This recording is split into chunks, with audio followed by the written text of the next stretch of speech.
Thank you both very much for the presentations. I think it's great to see a mix of projects and also crossing scales as well of both looking at tangible, real projects, units, how that translates, but then also thinking of the more macro planning and policy research that goes into, I guess, getting to a position where you're able to realize those projects. So I'd like to maybe just like start with talking about some connection points between the presentations and the overall themes, and then we'll also have an opportunity to open it up to others' questions and keep the conversation going. And I think an overlap that really stands out and is kind of common across the projects is the relationship between research and knowledge sharing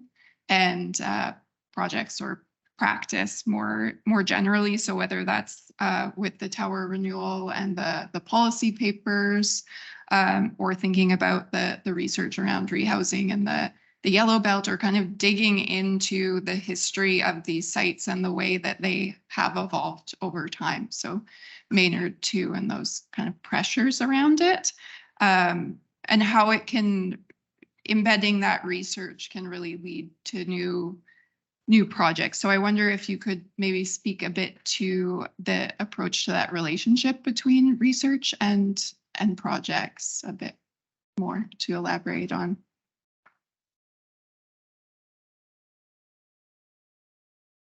Can you guys hear me? Yeah, it's such a good question, and I think, I mean, there's so many directions to go, but I think maybe the way to start is we're taught that being an architect or a building practitioner is like this big heroic thing. But then when you practice, you realize like someone has a brief and they want you to build the brief and that's it. You know, it's just like, I'm going to pay you because I've got X amount of money to build X and go do it. And it's really in the process of like, well, how are you part of the conversation of designing the brief? Like how that's really where the magic is. And I think that research and policy and showing alternate possibilities both changes the conversation about what's possible. You actually see where are those decision points made and how can you be involved in those decision points. But also, I think, get to the point when you have an amazing client like yourself who has a mandate that you can bring other ideas to the table, you know. And so I think that that's where it's more than it's everything you guys do in this building. You know, it's more than just design work for a specific brief. It's actually like, what's more, questioning it, what can we bring to it, and that's beyond how normal practice works. You know, like you need that's the extra stuff that means you can create something more. Yeah, and I think on top of that, there's always like there's the interest in doing things differently or thinking laterally or creatively or identifying a gap and thinking about how to fill that gap. But in the end, it takes a good client. Like it takes a client who's going to say, I understand what you're saying. I haven't heard this before. What do we need to do to achieve it? And have a kind of vision, like you were talking about your client for the Ken Sobel, someone who's going to say, I think it's got to be passive house. We're going to make a passive house. How do we do it? And then there's an excitement about that because you're innovating on so many levels that it's a really fulsome experience. And that's very exciting. And I think it's really, you know, for us anyway, we've been really fortunate to have clients that are interested in innovating, both in terms of the typology, so you can expand what it means to do an apartment building, or and also have the tenacity to say, we're going to do it differently and we'll stick handle the process. And we need a kind of collaborative team. So it really pushes you to use all of your training as an architect to think through the problem solving. Yeah, I think the idea of partnerships and linkages also comes up a lot, and finding those connection points. I think some of it, thinking about the formats that we are exchanging information in or sharing ideas can sometimes help to facilitate making those connections, be it through different consultants and clients or the public too. And I wonder if there are any particular formats of sharing kind of interests or research in a particular area that you've found generative and productive, and also extending maybe some conversations outside the discipline of architecture or to those working outside the discipline of architecture and making those connections. It's a really good question. I'm just thinking of some of the last big research projects we did, and we put some teams together and applied. There was a whole series of CMHC research funding, and we did 2 parallel projects, and we did them at the same time that we were doing the design work for Ken Sobel, and it was really important, and it really affected the work. And so one was about supply chain challenges. It was really saying there's a lot of stuff that they have in Europe to do these buildings that we just don't have in North America. So how do we unpack that? And so we got a series of case studies, worked with a series of partners, one in France, one in Germany, one in the UK, and then ourselves, and said, this is already we're not inventing anything. This type of work has already happened. How are we just bringing it to North America? And then in parallel to doing that, we worked with Acorn, which is the tenant advocacy group. And we looked at all of the issues around doing complex retrofits with residents in place. And we sort of the Venn diagram of the odd bedfellows was the contractor and the person in their home. And it was like both of those groups have the same, they want the same thing. The contractor and the person in their home, they want a schedule they can rely on. They want to know what's happening. They want good information. They want their job to be easy. And so it was looking at best practice from all these different things about how do you do complex retrofits with residents in place where residents are happy, contractors are happy, and then owners are happy. And so we brought all these different, people. We were able to bring all these different people because of those research programs, but because we're practitioners, we were able to really quickly identify these are the pain points and these are the innovation points. But then also because we're able to do research, bring that right to these build projects, and it was a great feedback loop.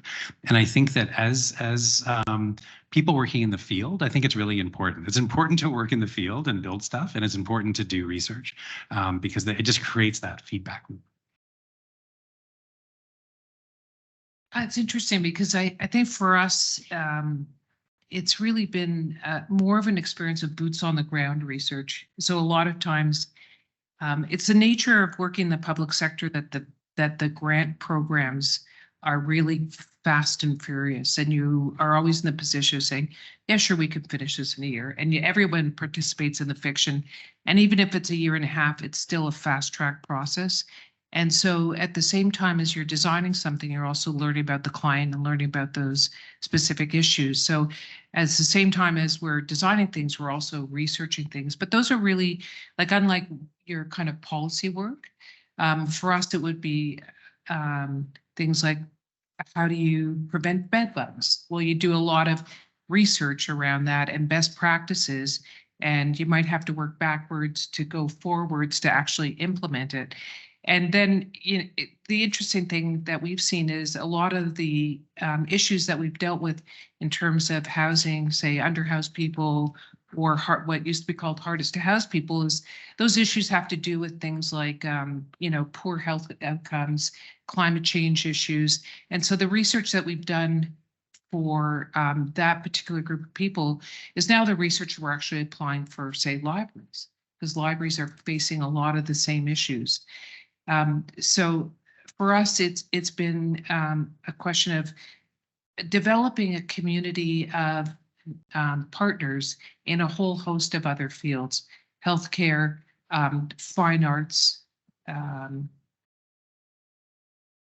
what else?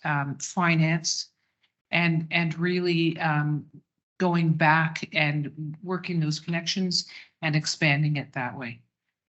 Yeah, I think related to the Parkdale Neighborhood Land Trust too, there has been a lot of community-led research projects, in particular housing typologies, so the rooming house or the tower rentals. And I think that has facilitated a lot of projects building out of that or being able to have conversations around it and really make those connection points. But I think it's really like the things that you're saying too are really highlighting kind of the outcomes of working in a very attentive way with the existing and really having a sensitivity to that. So whether it's with the legacy buildings and their high repair needs in some cases, or residents, whether they're new or long-term, or kind of the history of care of a site and whether that's related to positive or negative experiences over time, and just recognizing that there are assets that are already existing within the neighborhoods that you can kind of build around. So I'm wondering if you could speak a bit to how you think about a kind of deep engagement with the existing in projects and how that can kind of enrich them. What comes to mind is a colleague of mine said this isn't my line, but I love it. And it's this idea that you can't work on something that you don't love, and I think when people too often look at something and the attitude is, well, we have to fix it, or we're going to tear it down and start over, or as though the starting point is negative. And I think, the work in dealing with these existing places, it's like doing that exploration with that immersive research with the community and with that place to figure out like, what is the magic about this place and how can you facilitate making it even better, and that's sort of the start of every project, and what's interesting, and part of it is so forensic because you're dealing with these existing places that it takes this layering of real care and attention about what is the best solution, what is the most ethical solution, what can we do within the budget? When you're talking about millions of dollars of other people's money, what is the best recommendation we can do to have the highest impact? And that takes that process as you're describing of just immersion and both immersion to get the data and to really understand the place and to deal with local experts, but also being looked at as a professional who's going to make judgments about how to spend other people's money, and I think that's something that's the thing that keeps me up at night as a professional. It's like at the end of the day, it's you are spending other people's money and it better be for the best possible outcome. How do you get there? I think one of the things that I feel about working in the public sector, and even from our one of our very first projects where our client said, it's the form of funding that says I'm your client, but I'm telling you that your client are all the people you're going to house. So we're going to talk about things, but you're going to go and talk to the real clients who are the people who are going to live here. And so that became kind of a operating principle for a lot of the work that we do, that the real clients, the end users, are the ones that you have to actually understand, just like you would if you're designing someone's single family house. You spend a lot of time understanding how the person lives or the family lives and creating a place that works for them. And the other thing with that, it's very similar to what you're saying, Graham, is that for us, it's also important to think about to amplify the investment. So you spend millions and millions of dollars. How do you amplify that investment so that people in the community can actually work on the construction, or have a role that actually is a benefit to them financially? That's a very hard thing to do. It's a hard thing to achieve. You have to really think about what you're designing very differently, what you're detailing really differently. But you think about an investment in public good, that's something that sticks with that person, and that experience opens them up to, there was one project we did for at-risk youth, and one of the youth that worked on the construction of that project went on to architecture school, now is teaching at U of T. That's like an incredible story, and it doesn't happen all the time, but it happens enough that you realize that that's a really impactful way to think about the the ways in which public funding can have a really good impact. Mhm. Yeah, and are there some ways maybe with certain projects that you feel you're kind of stepping into a advocacy role to kind of advocate for retrofitting over new construction or demolition? And just thinking of ways, I guess, in like the role of working with the Land Trust too, I feel like I'm kind of operating within the field of architecture, but maybe outside of a conventional role that I would have thought of for an architect to be operating in. And I wonder through your careers too, if there's been certain times or certain aspects of the work that you feel are kind of outside of maybe some more conventional ideas of the role of the architect, and how that maybe opens up opportunities or the ability to work across disciplines in different ways as well. Yeah, absolutely. Like it's, I think through the education, getting the education that you get here as an architect gives you so many tools to, you know, to unpack problems and think synthetically and to bring things together. And I would say that, you know, probably very, very rarely is there a brief or a client who's just like, just do this thing and that thing is, you know, like the projects we're talking about, you know, like there's all this pre-work, which is what you're describing, that kind of advocate role. I would say that there's a tension between being an advocate and being a professional, but at the same time, I feel like I've had that, you know, do a lot of advocacy, you know, and you have to be very transparent about, you know, I mean, frankly, it's interesting.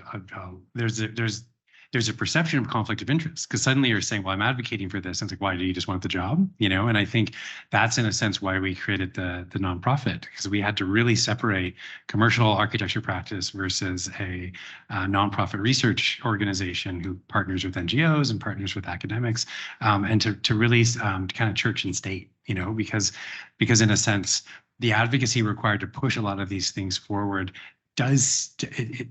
it does seem dubious to people why a commercial architecture practice would be involved, you know. So I think that that's a fine line we all have to walk. But then as an advocate, when you're advocating, I'd say probably the best thing is when you're advocating for a client. Like when you have a client who wants to do something amazing, and then you're able to then go and bring the skill set to get that thing through City Hall or win that grant or change a silly policy so that they can actually do the thing they're looking for. That's the best. I would say our role as advocates is really in the realm of architecture. And I think that's satisfying enough and difficult and challenging enough. There are when you work with a diverse client group that really is seeking to manifest a very specific vision, there is so many contraventions of the building code and zoning that you have to think really creatively to get that through. So an example of that would be, we were working on a new center for Native Child and Family Services. It's a renovation addition to a building on College Street in downtown Toronto. And they wanted a sweat lodge and they wanted it on the roof because they needed it outside. And it was extremely difficult. We kept getting turned down from the fire department. So in the end, we advocated and said, okay, think about it as a church. Are you telling our client that they can't practice their religion? So that was a kind of advocacy, but within the realm of architecture, where we took our skills, knowing what are the soft underbelly that you can resolve a problem. Other kinds of advocacy are, you know, most of our projects, the really interesting not-for-profit projects take years, like 5-6 years. And so you're working in good faith for probably 3.5 of those years, pushing it along because you believe in the project. So that's a kind of form of advocacy. So for us, I mean, the work we're doing with Daniels and with Michael Piper is, I would say, it's applied research. I wouldn't say it's advocacy. There are points at which we're going to become advocates for the work, but it's more applied research. Mm-hmm. I think that the mentioning of time as an important aspect and finding creative ways to push projects forward is an important one. I think something that comes up is the projects kind of arising out of a timing or alignment of a bunch of different factors, whether it's the client or the funding or all of those things kind of intersecting in order to move a project forward. And I think thinking also about the themes of maintenance and care as time-based practices that do require time, and recognizing that a lot of the community organizing and movements that intersect with or maybe ultimately give form to how the projects end up do require that time to develop, and some parts of it can be a slow process, or maybe they come up against certain blocks that kind of pause things. I think thinking about that maybe in connection with some of the urgency around issues that we're dealing with in terms of climate change with retrofits, and also just the housing crisis in general comes with a kind of a want to respond to those with urgency. So I'm wondering if you could speak a bit to the kind of trying to balance those things, or ways to think about strategies. Like I'm thinking too about what you shared in terms of the project planning that can kind of set a framework to keep carrying things forward, or maybe build up a preparedness to be able to be in a position to respond, to maybe try and be proactive. I think some of what was discussed too came around the lack of flexibility in some existing conditions, or not really having that room to navigate. So maybe what are some ways that you can think of, like making that space to grow and develop projects over time, recognizing that there are these fluctuations in where you have space to move? That it's actually a really interesting issue, and part of the challenge is that architecture is slow. It just takes time, and it involves a lot of money. And for organizations that don't necessarily have the money, and PNLT is a perfect example of that. You have all these ambitions. You can get sort of seed funding to do an initial, like what I showed in Maynard is like seed funding level of an architectural practice or process. But then, and it's all oriented towards a certain funding. So what happens is you go for that funding, you don't get it. The next time you do it, that CHIP program has changed, or because it's slow, maybe the organization's changed. Maybe the emphasis they had on, say, bachelor units is something they've decided they don't want to do anymore. So all of a sudden, you have to rethink the actual, basic partie. So there are a whole lot of challenges involved with being at the wrong end of receiving money in terms of a process, and that it just takes time to build a building, even if it's a renovation and addition as opposed to new. It takes time, and those can be your enemy as much as they can help. But the thing I think is really important, what I've seen is that the organizations that are most successful are the ones who are very comfortable with their core values. And they say, this is what we do. This is what we do well. This is what we're interested in. And they think really hard before they expand it. The organizations that are really challenged are the ones that are like grant chasers. So it's like every 2 years they reinvent themselves. Like, now I'm doing scattered housing. I'm not doing high density housing, because all of a sudden there's a scattered housing grant or operation, or an identification of that. And then the next year I'm not doing scattered housing, because now it's all about retrofits. And so it's very difficult to be experts at everything. And I think not the flip side, but the sort of, it's like the greater context of all this is like, we're really new at this, like as a country. Like the idea of retrofitting what we have is like a new idea. Like we're still, the idea that we build something new and then you tear it down and you build something new or whatever, right? Like we're very young. The colonial aspect of our society is very, very young. And I think it's then looking to, which is why we're always looking at Europe or looking elsewhere, where it's like there's a much more robustness and comfort with retrofit, even in terms of people as asset managers understanding, yes, you have to do this every X number of years because that's what you do with buildings, And there's also the kind of North American, we're getting over this, but there's the North American disposability of everything, like windows that'll last 10 years, things like that.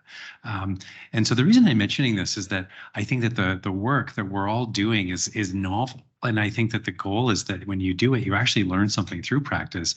Then the next time you're like, okay, well, then we can do this. This first generation of work is actually quite exploratory. And so that as you do the next one, it gets easier, and the next one, it gets easier. And I think part of it is forums like this, and I'd love there to be like a national retrofit forum or something where as people are innovating, there's more of an open sourceness to say, well, what worked, what didn't work, how do we refine this so it gets better and faster and cheaper? I would say we're in an innovation heavy moment with this because it's pretty brand new. Like it's really the last 10 years of the industry looking at stuff like this.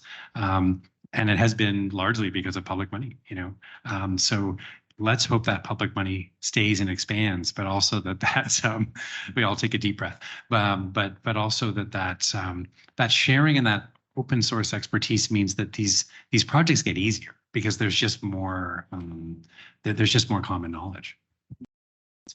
Developing more and more. Maybe it's a good time, just being mindful of time, to open it up and see if there are questions from the audience.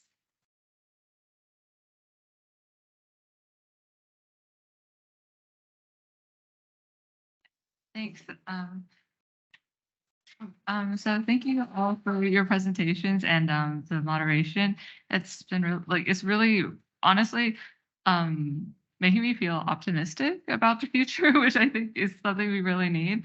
I wanted to ask actually about so a year ago, our school introduced like this development course. So we're kind of just talking about like how does it actually work? Because I think a lot of us don't really know like when we're learning in school. And so we were like doing like some case studies and experimental like pro formas to just try to see how things work. And when you guys were talking about like how so much stuff has to happen like early in the design phase, like even before design to make anything happen, I'm kind of wondering, it's like, is there like a process of like mentorship in the industry of like learning how to go through these processes? Because I think like in architectural education, we learn a lot about how to build, but then maybe not how to make building happen. And so I was wondering if you guys have thoughts about that. Yeah, I'll start. That's a really great question. Like, I think that I didn't realize as an architect how much time I'd spend in Excel, and I think that what's interesting is that absolutely, like it's sort of a thing when you can when you're working with a client and then you can actually do some of the math with them, you're kind of co-creating.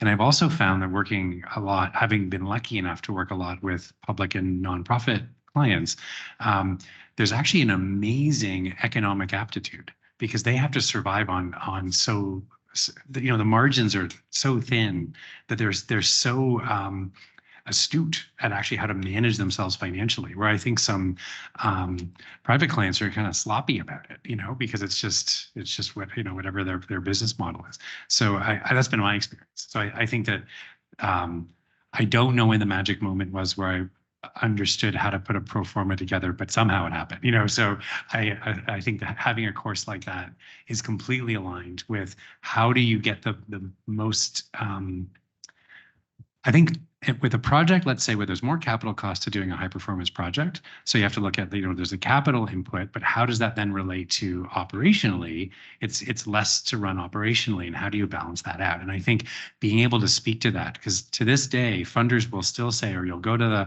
housing board at the city of Hamilton and someone will still say, well, why are we doing this? What's the ROI? What's the point? I don't get it. And you have to be able to answer that question, I think that for us, and I think it's still the case, a lot of the mentorship happens when you work with really great clients. So we were really lucky that early in our career, we had 2 clients that were kind of like Jedi, and they would be very open about sharing performance and very open about saying, okay, we got to have a double set of books here, like even in terms of how we labeled the plans. Because they were already thinking, I'm going to go for 3 grants, not 1. So in 1 grant, it's a bachelor apartment. In 1 grant, it's a 1-bedroom apartment.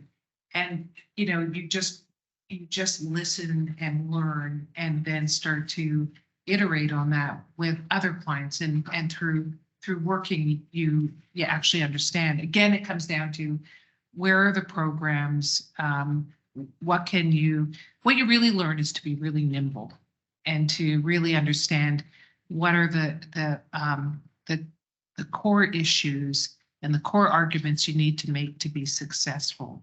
Because in the end, what you don't want is failure. What you want is, it doesn't even matter in the end if there's 15 apartments or 16 apartments. You want it there, you want it built, you want the ribbon cutting, and then it's successful, and then you go on and you build on that, and you allow the client to build on that.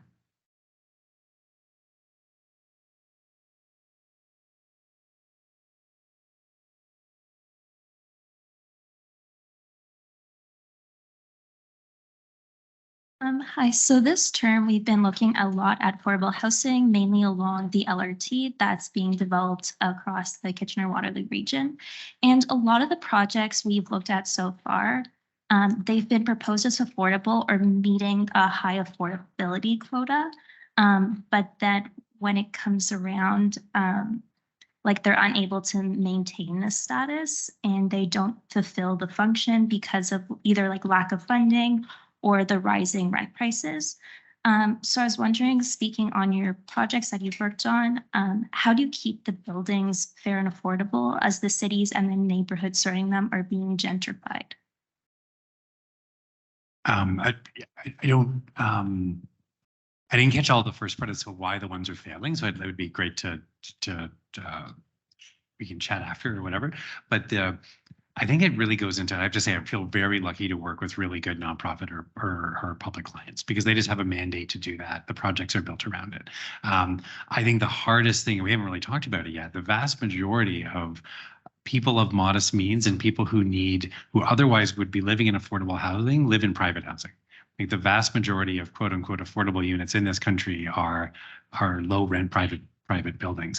And those are the ones that are absolutely under threat. And there's a lot of work being done. I sit on some roundtables looking at it. It's the work you're doing. It's the work you're doing. But that's the biggest threat to housing in Canada.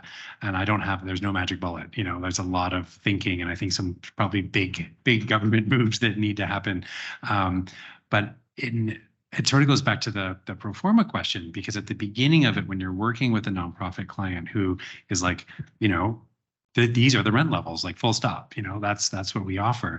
You have to build a project around that. And it just means there's a gap and you then have to go help them fill that gap through grants or through other things. So I think ownership and mandate of ownership is the biggest thing around rents. I also think that there's, to your point exactly, there's a lot of, excuse me, affordability washing that goes on when people will announce or developers will announce, yeah, this is very affordable housing. The government says we're going to build a lot of affordable housing. A really good example of that is Laneway and Garden Suites that are being touted as really affordable. They're not affordable. They increase the building stock and that's valuable. And there's a range of people who can afford a range of housing. That particular new kind of housing does not reach any people who require a really affordable housing. So I think there has to be a lot of critique. So we're very careful every time we do a laneway house, and there's an article in the newspaper where we say, this is not affordable housing. You can't call it affordable housing. This is market housing. That's not a bad thing, but you have to be really careful about how you describe it.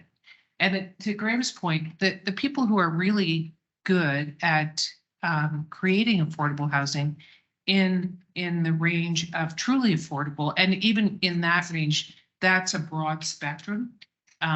There are the people in the public sector, and there's always a gap. And so for us, like the Jedi that I was talking about earlier, are the ones who can say, yeah, I got this gap and I know I can go to these 3 places, or they'll take a risk and they'll say, to the point about not wanting failure, they'll say, I'm say 80% funded.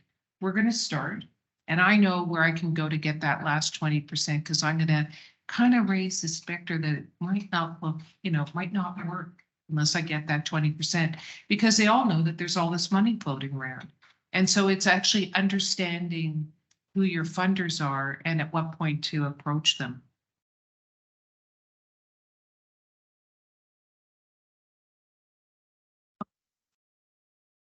Well, so I think you made a comment just a second ago, starting to go over this, but we've been talking a lot of public, mainly about public housing or public money and coming from the government. And then how do you see this sort of progressing to the next step? Obviously, it's quite hard to predict into the future, and it is a difficult question probably to answer right now, but how do you see it moving to the next step of going into market housing, and how can you incentivize other clients that aren't getting money from the government or don't have, or right now maybe don't have the drive to think about maintaining and updating their buildings rather than tearing down and starting again? Oh, that's the magic question, right? So we're actually doing some work on that right now.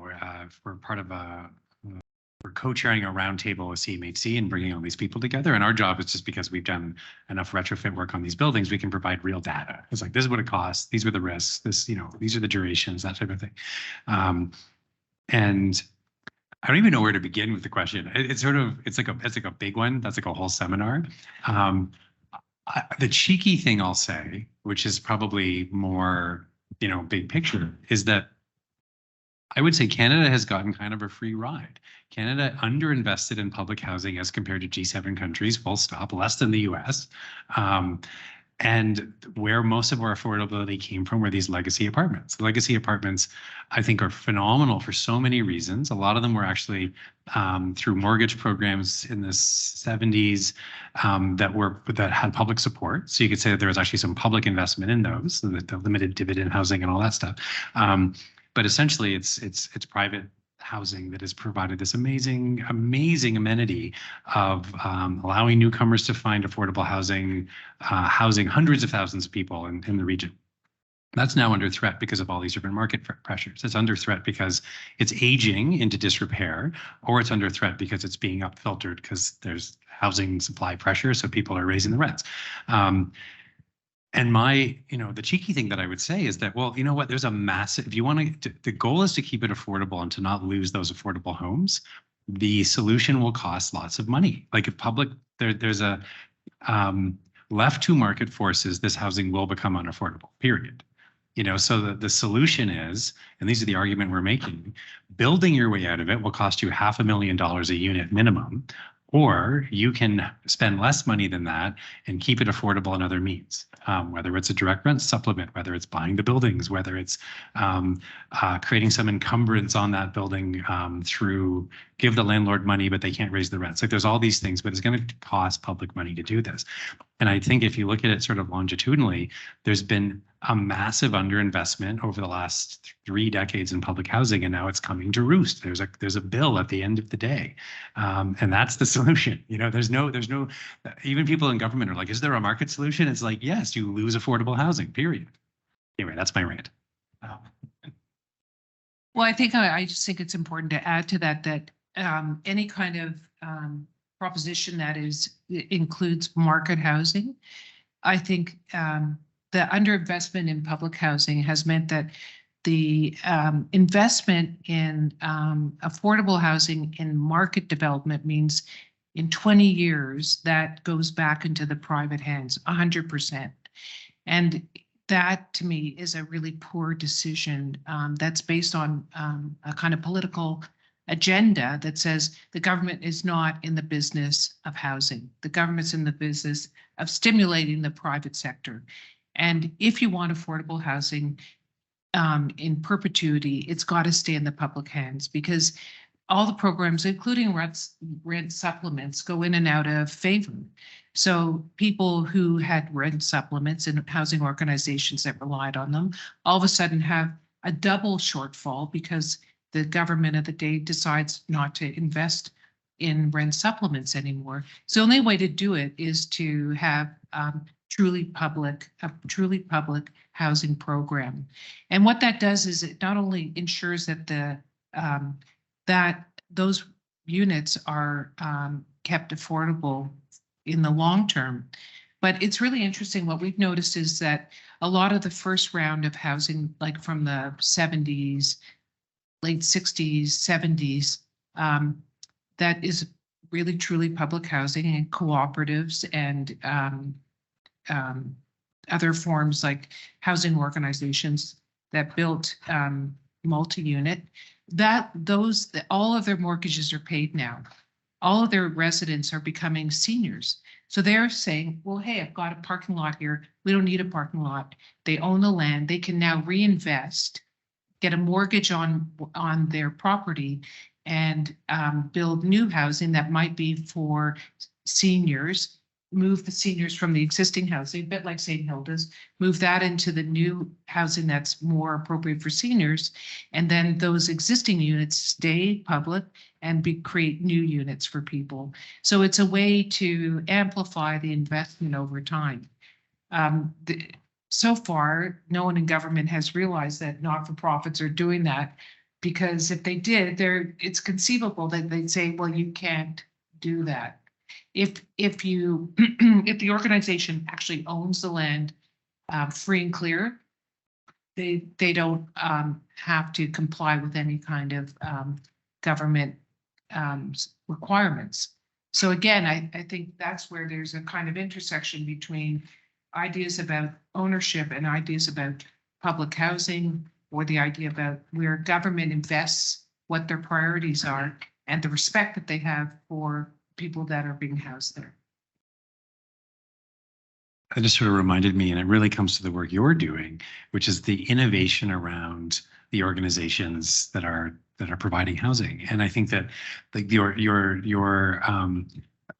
Jen is talking about are these really interesting nonprofits who are publicly funded, who are being really innovative. And that's what I mean about they're better with spreadsheets than the private developers, and so I think that, I guess what I'm seeing and where I'm optimistic is that wouldn't it be great if this sort of period of innovation of these private nonprofits begins to amplify, and there becomes a huge ecosystem of more and more of them building more and more, so that it becomes just a real option for more and more people to say, well, I'll live in nonprofit housing. That's a completely reasonable thing. And I'm starting to see that. This is the case in I mean, the housing system in Europe is really complicated country to country, but a lot of them is like there's just like really big, robust nonprofit housing developers. Yeah, exactly. And it's like, rather than Tridel being a for-profit company that only does top shelf stuff, it's actually like we flood the market with a supply of mid-range and affordable housing. And so this is not impossible. And there's some very small, scrappy, amazing groups that are starting to do this here. And wouldn't it be great if they were fantastically successful?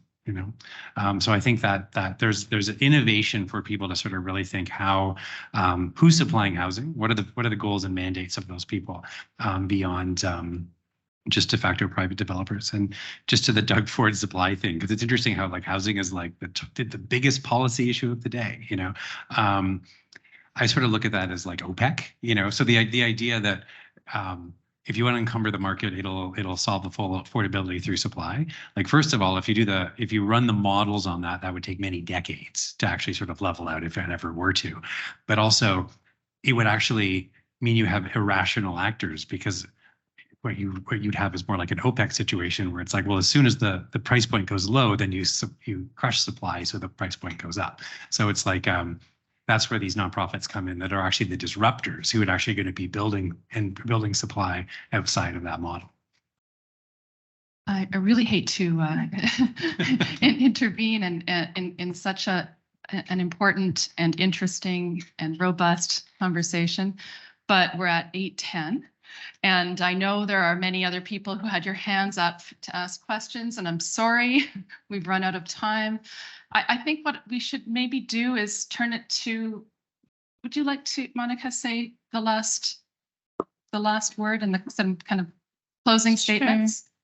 Yeah, thank you very much for sharing the ideas and work, and for such a wonderful conversation, and being really generous with the kind of comments and experiences shared. And I think I too am feeling optimistic with the projects and approaches, that there's a lot of really exciting potential in approaching these issues in a different way, and also thinking about the agency of who is deciding around the future of these projects as well. So thanks everyone who also joined this evening to participate, and yeah, hopefully there will be opportunities to extend the conversations and continue them.